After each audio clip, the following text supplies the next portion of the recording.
next one is cos 3x equals minus 0.2. That's what we're going to have a go at.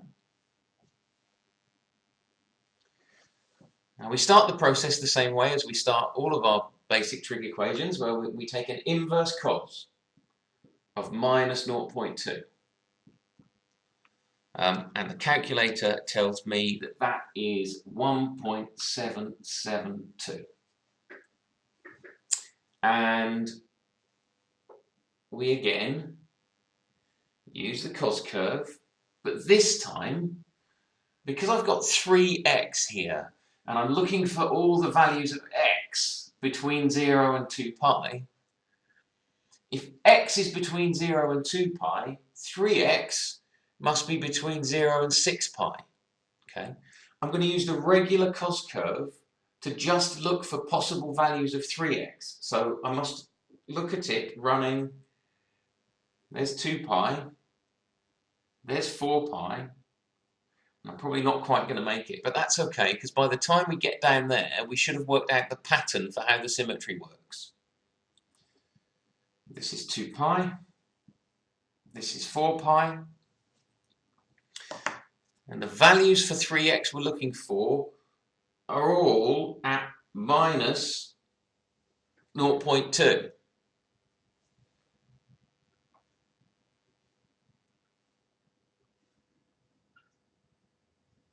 I don't think I've not quite got enough, because I've run out of space on the board, but that's okay, because as I say, the pattern is going to continue in such a way that we can work out what the structure is. So what we've just seen is that this distance is 1.772. That's what we've just seen, and it's this whole distance from 0.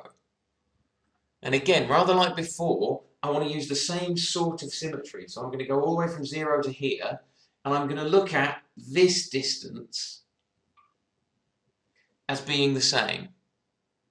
So this distance here is the same as this.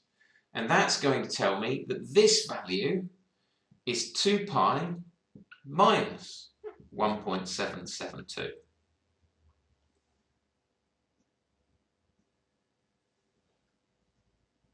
And then I'm going to look at this value here,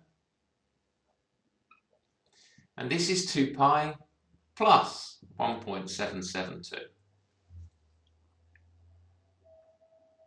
And then I get this same kind of double-sided pattern around each of the 2 pi's. So at 4 pi, I've got a solution here. That distance is the same, and so this value is 4 pi minus 1.772. And again, this value here, I'm really running out of room on the board now, but this value is 4 pi plus 1.772.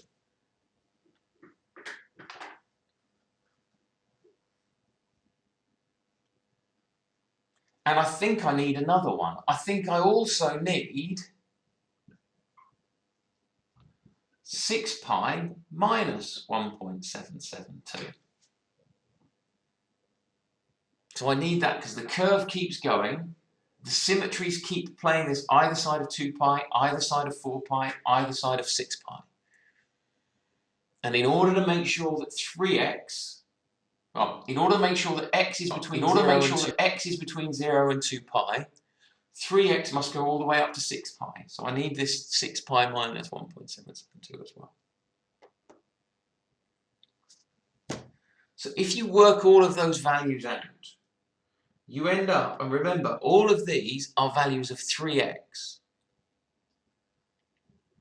So I've got 1.772, 2 pi minus 1.772 is 4.511, 2 pi plus 1.772 is 8.055, 4 pi minus 1.772 is 10.794. 4 pi plus 1.772. Yeah, you really do have to keep going. 14.338. And I think I've got one more as well. And this 6 pi minus 1.772, I think is going to be 17.077.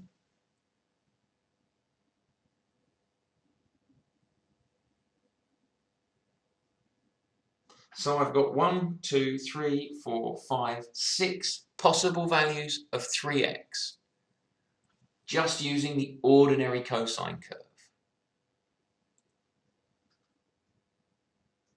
And now what I have to do is to say, well, if 3x is this, then x must be this divided by 3. And x must be this divided by 3. And this divided by 3. And so on. So my next line, if you're copying this out, keep going below what we've just written.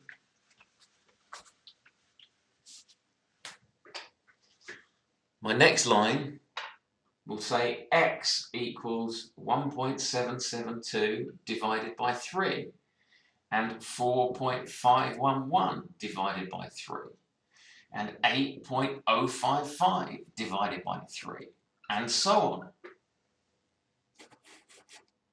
So I keep going with those. And I think what that ends up with is it gives me 6 solutions, and those 6 solutions are 0.591, 1.504, 2.685, 3.598, 4.779, and 5.692. And those are the 6 solutions between 0 and 2 pi of the equation cos 3x equals minus 0.2. There's some simple trig equations with the cosine function.